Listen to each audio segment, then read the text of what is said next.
morning. How is everybody? Good. Well, thank you, praise team. Appreciate you guys.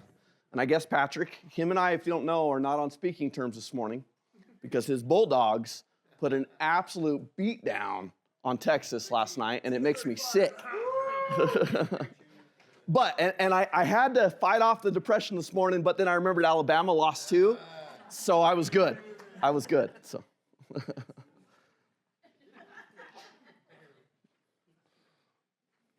I wanted to, before we get going, I wanted to thank you all. I know many of you have been praying over my eyes, and I can't tell you how much that means to me. And over the last 3 or 4 days, they have exponentially gotten better. I can close my right eye and actually see through my left eye. I can even read that behind you there. It's good. So not 100%, but way better. Yeah, thank you. So. Yeah, unfortunately, I was able to see Texas very well. But no, thank you all greatly, and thank the Lord more than anything. But. All right, so this morning I want us to, speaking of college football, I want us to talk about idolatry.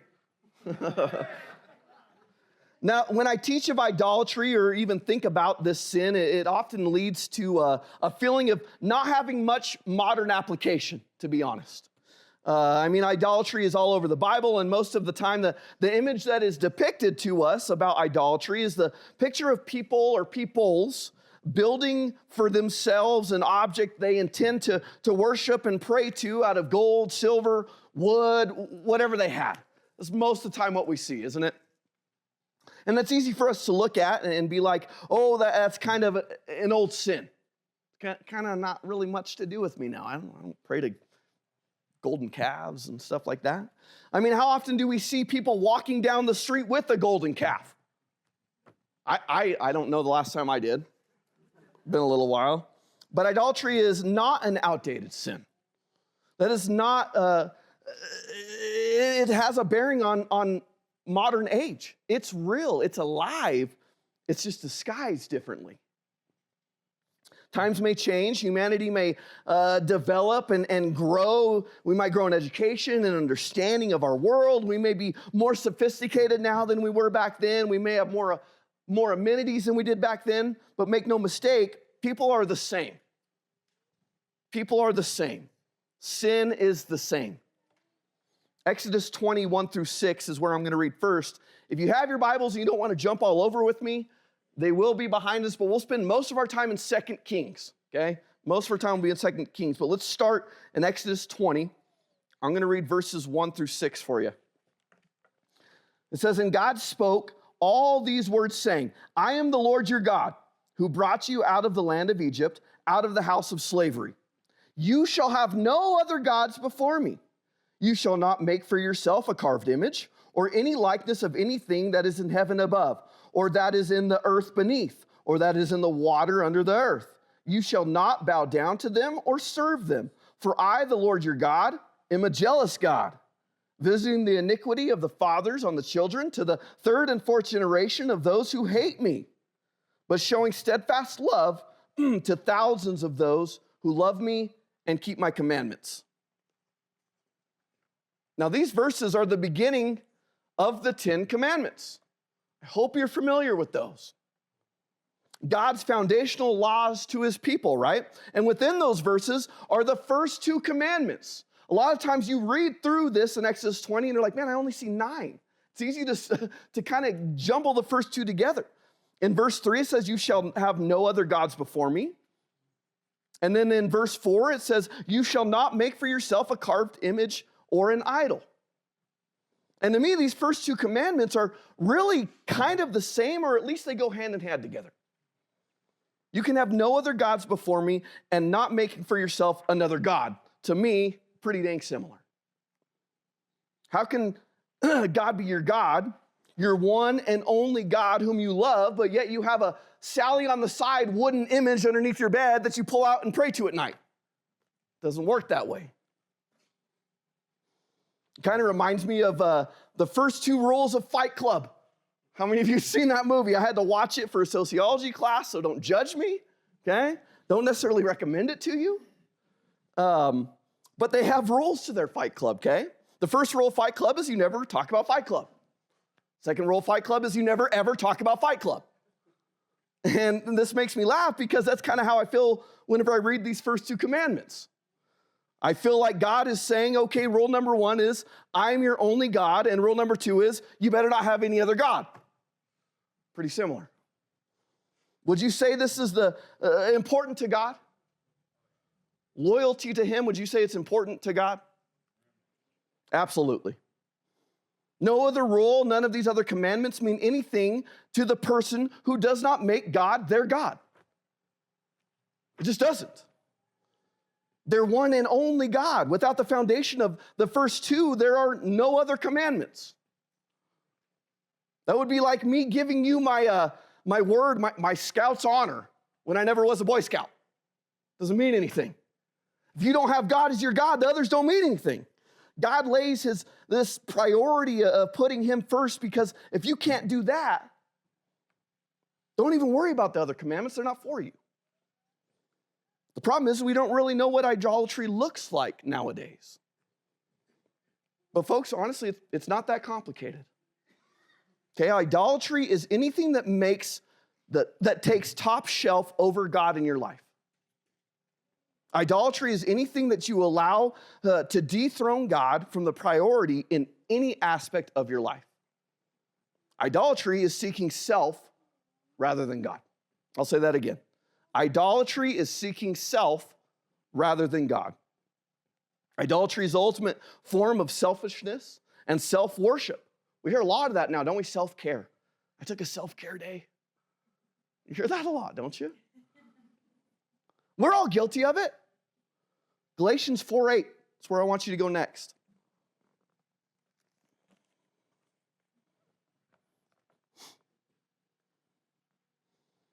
It says, formerly, when you did not know God, you were enslaved to those that by nature are not God's. We have all done it, myself included.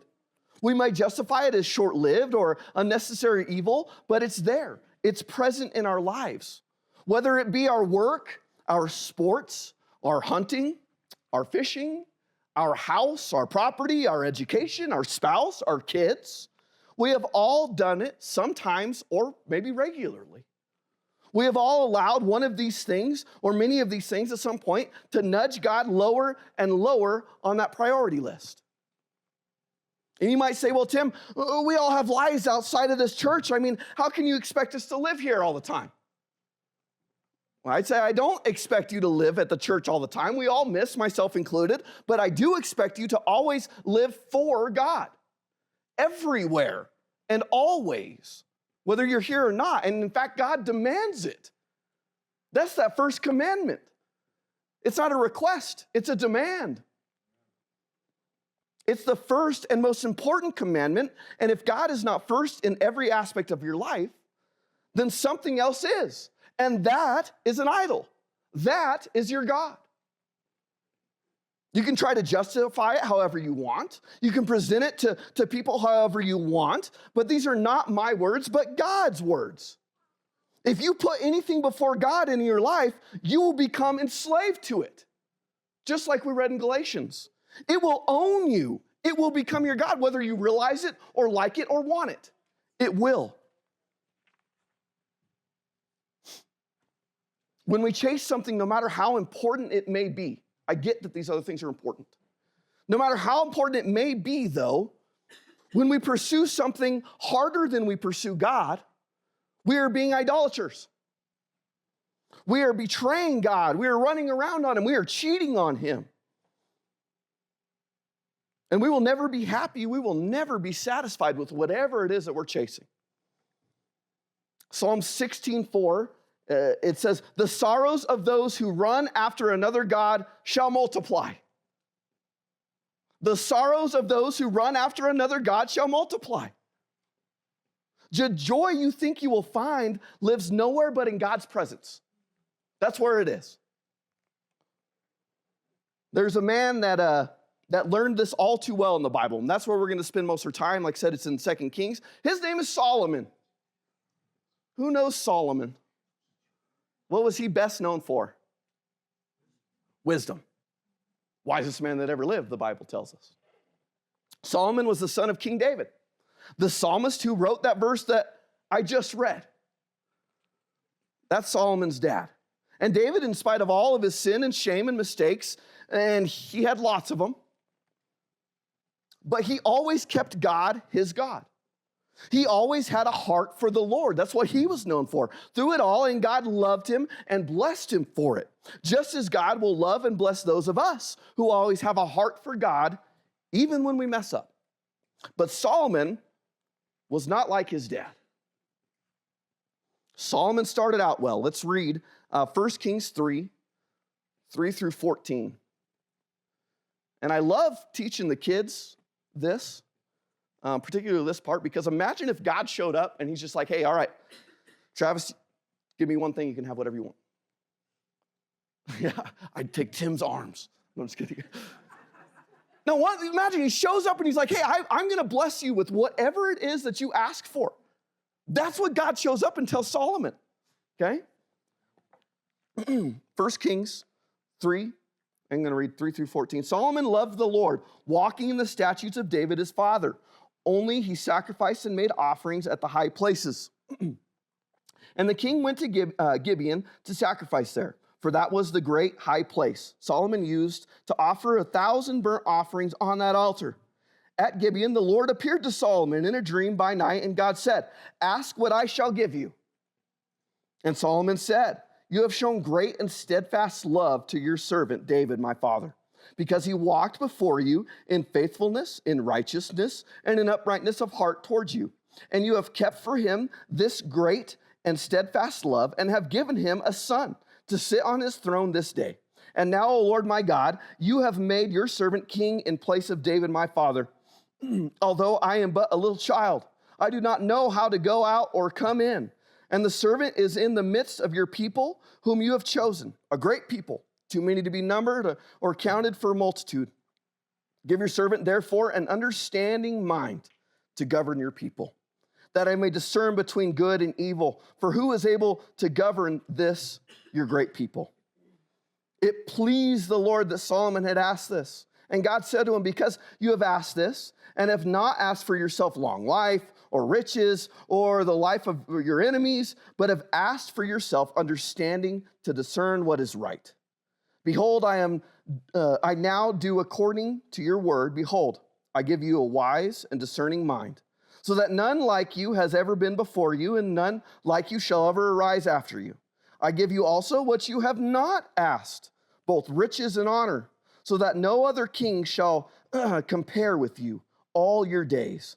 And if you will walk in my ways, keeping my statutes and my commandments, as your father David walked, then I will lengthen your days.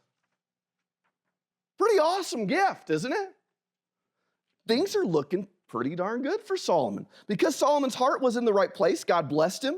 He gave him the wisdom he asked for, but he also gave him the riches and success that he did not ask for. And guys, for us, it may not be riches and wealth, but when our lives are dedicated to God's will he not be our sustainer? He will, won't he? If you know the Lord, you've witnessed it. He takes care of you. He loves you. When we go all in on God, he will go all in for us. When we walk in his ways and are obedient, when we live to glorify God, he loves to take care of us, and he will. But just like so many of us, the very things that God has given Solomon as a blessing became his distraction. And God saw it coming, and he warned him. Let's jump ahead to 1 Kings 9. Things are looking good for Solomon. He's wise, wealthy, he's rich. I mean, God is just blessing him. He's walking in his ways. But God sees something coming. In 1 Kings 9, I'm going to read 1 through 9. As soon as Solomon had finished building the house of the Lord and the king's house and all Solomon desired to build. So he just got done building the temple, his own house. I mean, everything he wanted to build, he just got done finishing it, dedicating it. The Lord appeared to Solomon a second time. And he had appeared to him in Gibeon. And the Lord said to him, I have heard your prayer and your plea, which you have made before me. I have consecrated this house that you have built by putting my name there forever. My eyes and my heart will be there for all time. And as for you, I will walk, if you will walk before me, as David your father walked with integrity of heart and uprightness, doing according to all that I have commanded you and keeping my statutes and my rules, then I will establish your royal throne over Israel forever, as I promised David your father, saying, you shall not lack a man on the throne of Israel. But if you turn aside from me, if you turn aside from following me, you or your children, and do not keep my commandments and my statutes that I've set before you, but go and serve other gods and worship them, then I will cut off Israel from the land that I have given them. And the house that I have consecrated for my name, I will cast out of my sight. And Israel will become a proverb and a byword among all peoples. And this house will become a heap of ruins. Everyone passing by it will be astonished and will hiss, and they will say, why has the Lord done this to this land and to this house? Then they will say, because they abandoned the Lord their God, who brought their fathers out of the land of Egypt and laid hold of other gods and worshiped them and served them. Therefore, the Lord has brought all this disaster on them. Is this warning not clear to Solomon? I think it is.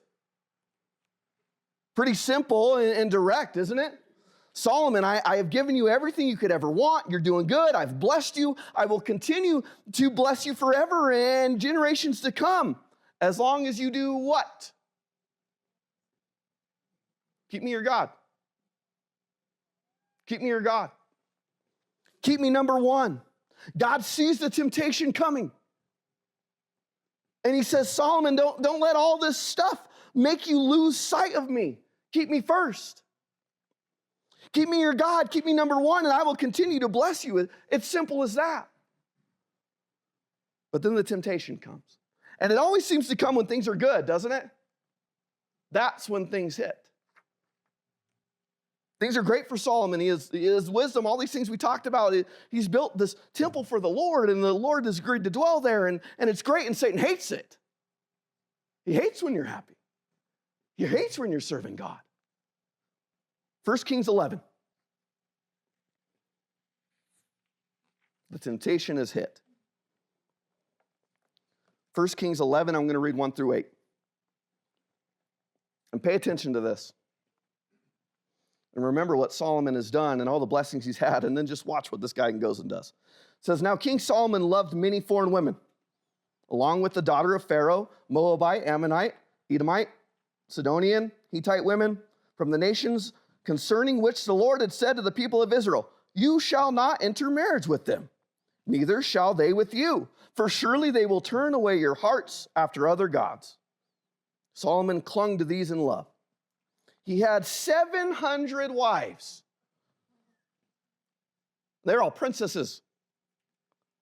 But that was a chore. And 300 concubines. And his wives turned away his heart. That is disgusting. His wives turned away his heart. For when Solomon was old, guys, is sin only for the young? Is temptation only for the young? For when Solomon was old, his wives turned away his heart after other gods, and his heart was not wholly true to the Lord his God, as was the heart of David his father. For Solomon went after Ashtoreth, the goddess of the Sidonians, and after Milcom, the abomination of the Ammonites. So Solomon did what was evil in the sight of the Lord, and did not wholly follow the Lord as David his father had done. And it gets even worse. And then Solomon built a high place for Chemosh, the abomination of Moab, and for Melech, the abomination of the Ammonites on the mountain east of Jerusalem.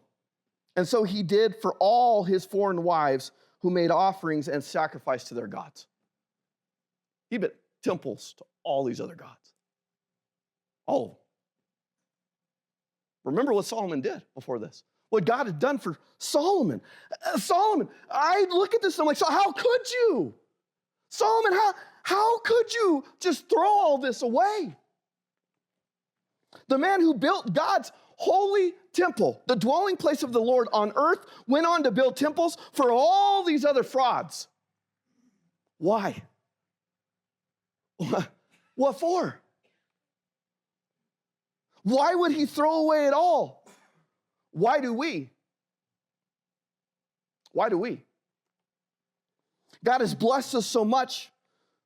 We have done great things for him, and we've been in his service. We've accomplished great things with God. But then we go and we do something stupid like this and throw it all away. So many of us are no better.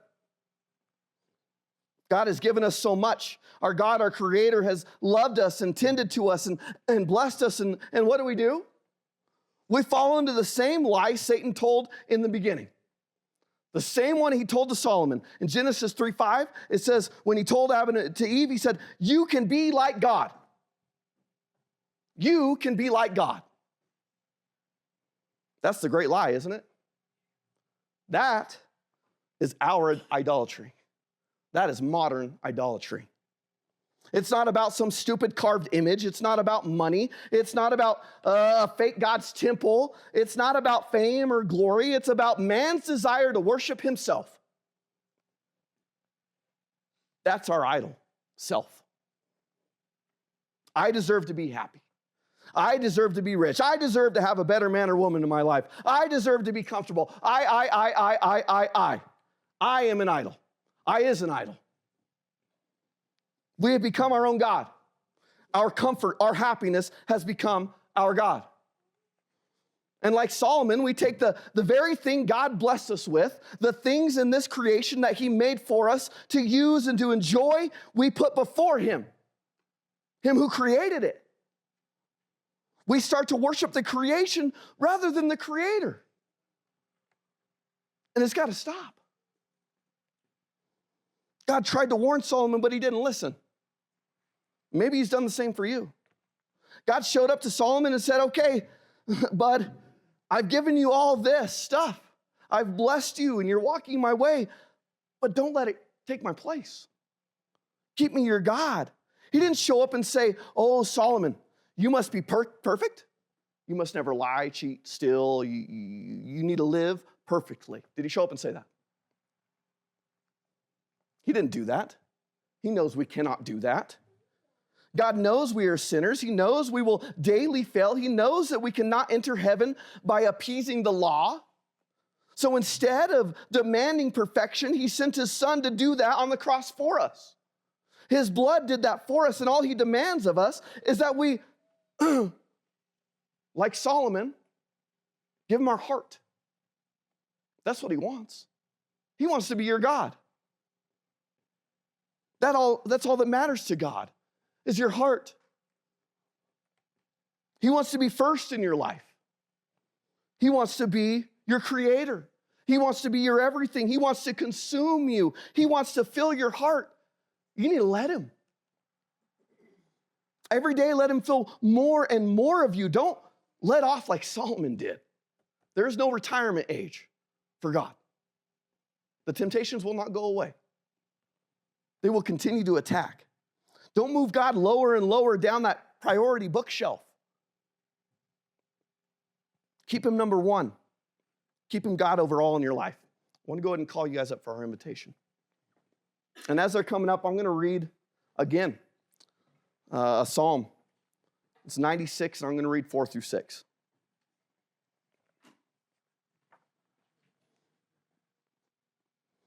It says, for great is the Lord and greatly to be praised.